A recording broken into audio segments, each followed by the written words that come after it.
Wazalendo hufanya kazi Kaziba, wanafanya kazi ya mzuri sana kabisa. Unaona gisi vyuma kabisa vya vita. Hii ni ma PKM, hizi ni ma AK-47 nyingi sana ambazo zimetwaliwa na wazalendo. Wazalendo wanafanya kazi hapa Kaziba. Kaziba kabisa. Ona vitu ambao wamenyang'anya, wametoa mikono ya adui. Yani ini munition ambayo kabisa adui alikuwa akijiwekea hapa Kaziba na akikuwa nayo, lakini wazalendo wameanguka kwa munition hii na kuzitwala zote kabisa. Hawa kabisa ni wazalendo wa kweli ambao wametwala munition hizi kwa mikono ya adui. Hii ni kitu nzuri sana ambayo kabisa imefanyika. Muone nyinyi wenyewe, muangalie ma AK-47, ma PKM, ma RPG, ma canon, ma mitraeze, yani uangalie tu, angalia tu na wewe utajionea mwenyewe.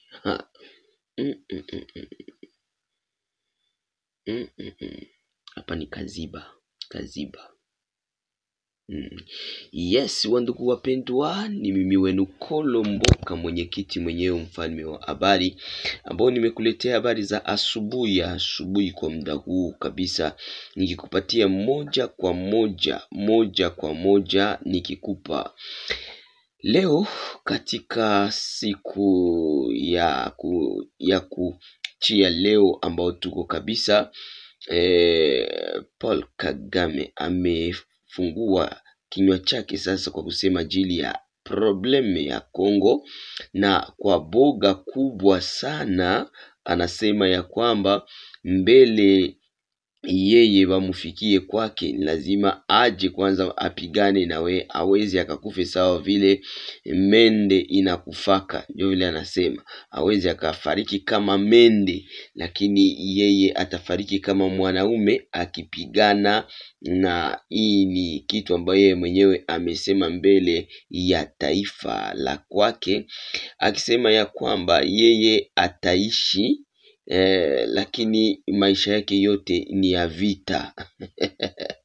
Ni vile ametamka kwa hapa mjini Kigali kwa mkutano mkubwa wa kukutana pamoja na population, banaita kusogelea population, njo balita ile mkutano yani amesema ya kwamba yeye hata ikala tu na akiangalilia kuona Belgique inakuwa kama vile baba ambaye amelea mtoto kwa kumuongoza jinsi anavyotaka, labda na ule mtoto anaweza kuwa akiwa na matakwa yake changwa ama kitu ambacho anaweza akafanye. Unaona kama hapa kabisa PKM amekuwa kwenye woga kabisa, woga imemfikia kabisa, akisema mbele ya watu ya kwamba Fachi alimwambiaka ya kwamba atamtosha kwenye kiti. Hii ni woga ambayo imemfikia. Anasema ya kwamba siwezi chunga Tshisekedi anifikie anitoshe kwenye kiti, mimi nitaanza nikipigana naye. Hii ni habari za Paul Kagame, president wa Rwanda, na anasema ya kwamba Belgique imemsaidia Kongo sababu ya mali ambayo Belgique inaiba mkongo. Na hapa kabisa anasema ya kwamba M23 ati ni wakongomani ambao wako wanadai vitu vyao, wanadai mali yao, wanadai udongo wao, wanadai, lakini yeye haihusike na mapigano ya huko Rwanda, ya huko Kongo plutôt.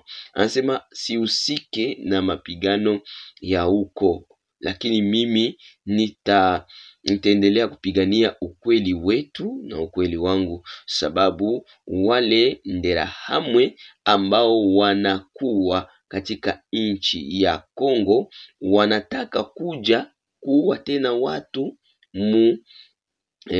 kuua watu hapa mjini nchini Rwanda. Ni vile anasema kwa lugha ya kwao ya Kinyarwanda huko, na anasema ya kwamba hata angalilia tu, hata ikala tu, yani yeye ataendelea kupigana na Kongo na kupigana na mambo yale. Anaanza kutayarisha watu wake, anawaambia mufunge mikaba ati mufunge mikaba, njale na kuya, mufunge mikaba. Hii ni Kiswahili ambao aliyosema hapa. Anaambia watu wake, anaambia population ya Rwanda ifunge mikaba sababu njaa imekuja. Mufunge mikaba, yani pigo zile zinaanza kuonekana kwa taifa la Rwanda. Yani wanaanza kusema tufunge mikaba, inaonekana ya kuna mtu mwenye anafunga mkaba ni mtu ambaye amesikia njaa na nguo zinaanza kuanguka. Hapa ndio anaambia hawa watu wote mufunge mikaba, musiogope, mufunge mikaba. Aseme tupigane hii vita na tuangalie kama tunaweza kuiweza, lakini utapigana vita ya dunia mzima. Ati ni kwa nini Belgique inaweza kuwa nchi ambayo inashurutisha nchi zingine za Ulaya na mahali pengine ya kwamba wote washimamie Rwanda na wote waseme kwa ajili ya Rwanda. Unajua mtu anafanya mabaya, nadhani kwamba watu wanamuona vizuri, labda banakwambia hivi, kama unavaa nguo yenye iko bien repasse, wewe unazania kama inakupendeza, lakini wengine wanaona kama haikupendeze. Na hakuna mtu mwenye anaona kibaya chake. Una kibaya cha watu hawakubali kosa. Hii nao ni kitu kibaya sana. Kukubali kosa ni kitu kizuri sana, na kushuka, kushuka ni kitu mwenye inasaidia mtu kufikia kumema, kumazuri. Yani ukishuka, hata uwe presidenti, unajitahidi kushuka, kushuka kidogo. Naambia sorry, sikukuwa najua kama niko nafanya vitu ya mbaya, lakini hivi tunaweza fanya nini ili kwamba, yani usijikutane wewe uko mtu wa akili sana. Nakwambia kama akili yako inaweza geuka bure. Yani akili yenye unajitakia, unajidai, unasema uko nayo, inaweza geuka bure, inakuwa makapi, inakuwa vumbi, inakuwa hauna kitu, wakati ambapo wewe unazania kama uko na akili. Hapa amesema maneno moja yenye sio kuwa na akili, wakati ambapo anaambia watu aseme hatutaitika Belgique nchi kama Rwanda. Yani Belgique ameilinganisha na nchi kama Rwanda. Sababu tu walipata neema ya kutukolonize, wanataka watu bebe jinsi wao wanavyotaka. Nasema sisi tutakuwa Wanyarwanda, hatutakuwa wa Belgique.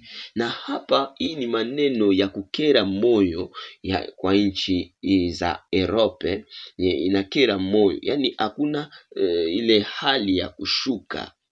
Hakuna ile hali ya kushuka sababu wanaogopa kudharauliwa. Ndio kitu ambao wao mnaona mwa maongezi yote kuna kitu ya kujimimi. Sina boga, ni kujimimi, nitapigana, kujimimi, nitamuua. Yani hii kitu sijui kwa nini. Anasema ya kwamba unapokuja kunipiga kwenye chavu la kwanza, mimi sitakuhurumia, nitakupiga kwenye chavu la pili, na ikiwezekana ukiwa na bahati utaishi, na usipokuwa na bahati unakufa. Yani unaona yeye anajitapia kuua, anajitapia kupoteza watu. Hii si vizuri kabisa. Kwa mchango wangu wa mawazo nasema hii si vizuri. Yani ni lazima kushuka wakati mwingine. Unasema basi sikukuwa najua kama tunafanya mabaya, ila tutaangalia gisi gani hivi vitu vinaweza tukachangia shie bote hivi vitu viishe. Kuna mtu mwingine anaweza kuwa na njia ya kukufanyia mabaya. Sijui juu ya nini wandugu zetu hawa wajirani wetu hawapendake kushuka. Kitu moja kenye kiwezekane kwa ndugu zetu wa Nyarwanda kulomba huruma na kujua kama biko na kosa. Hii ni probleme maki iko tres serie, iko tres serie kabisa. Hii ni shida ambayo iko tres serie, na hii italeta kitu kibaya. Yani kushuka, yani kujua kama una shida fulani, ni kitu ambayo inasaidia mtu kukuwa na bonne relation na wengine watu ambao wanakuwa katika upango wako ama wale ambao wanakuzunguka. Na hii ningewaambia wandugu ambao wanakuwa majirani yetu hapa, ningewaambia ya kwamba ni lazima washuke na wajue ya kwamba dunia haiko yao wenyewe.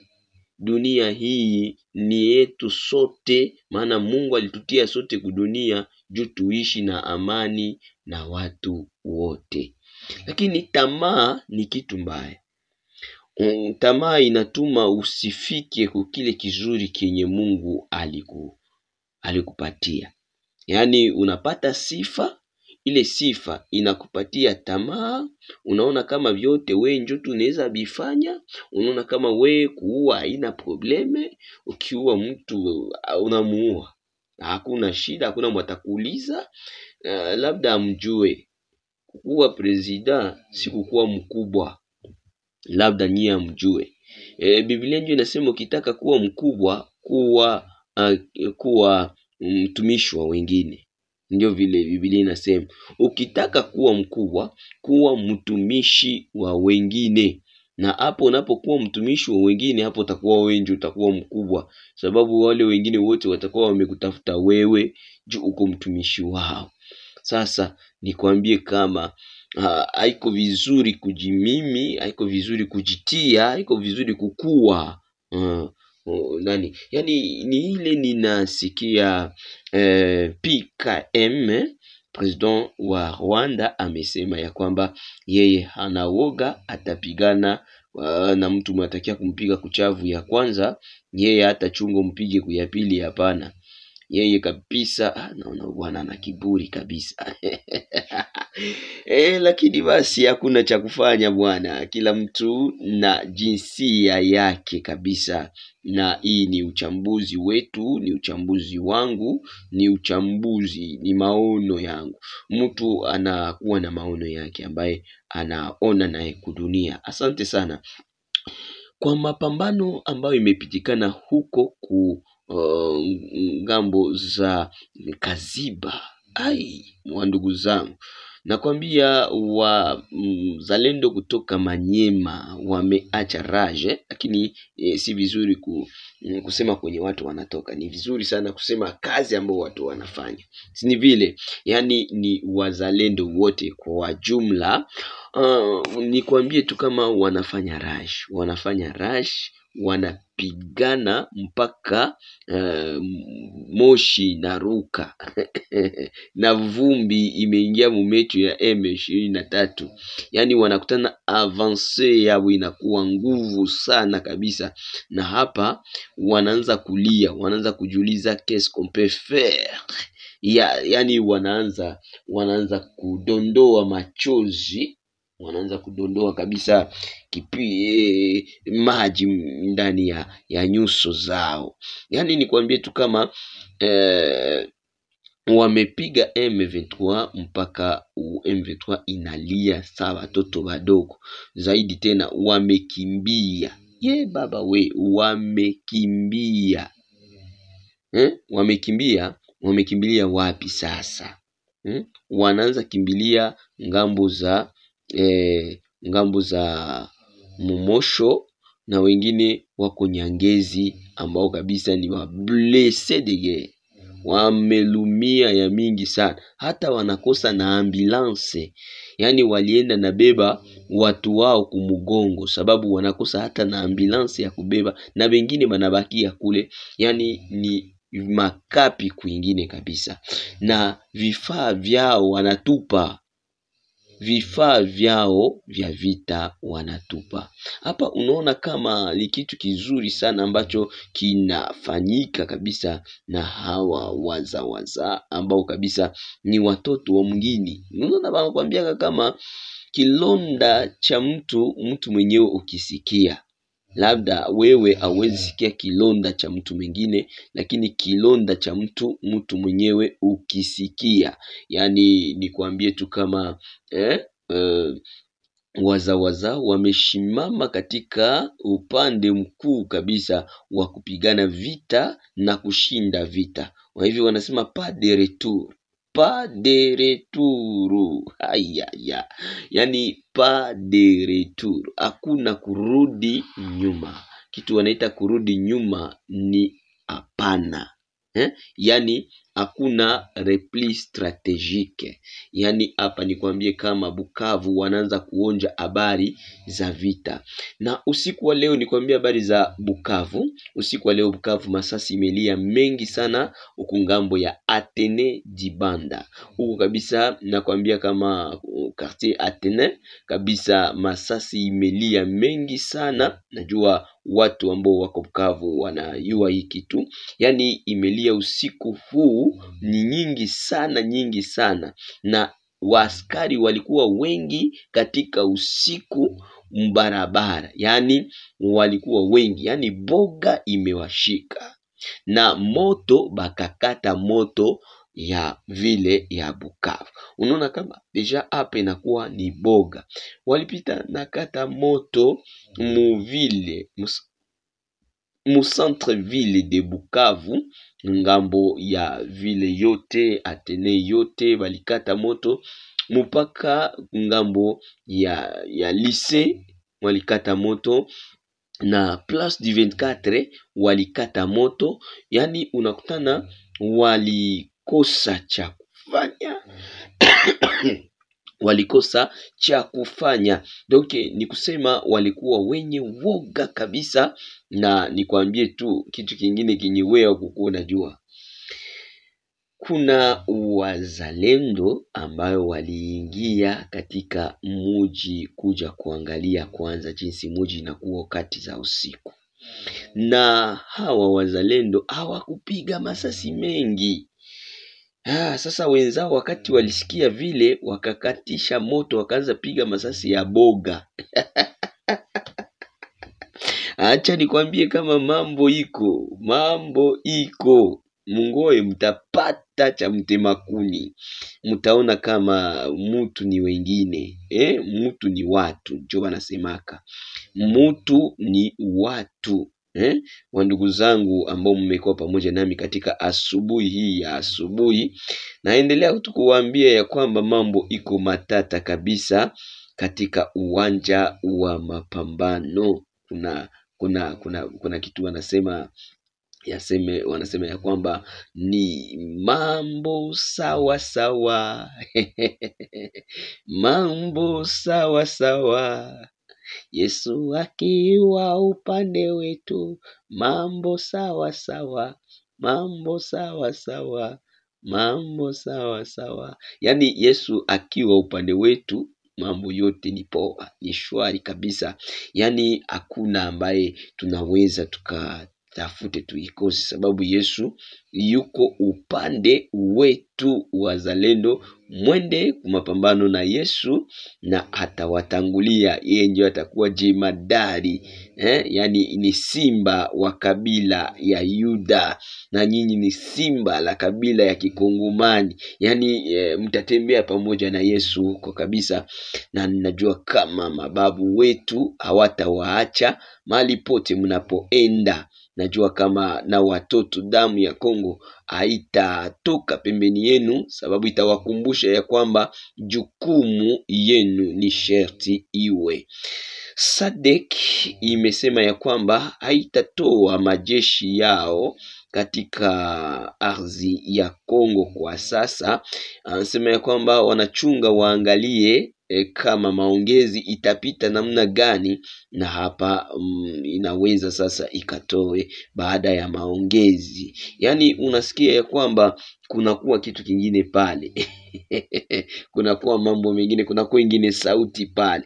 Yani nikwambie tu ya kwamba ni sharti kabisa kila mtu auchukue mzigo wake mwenyewe.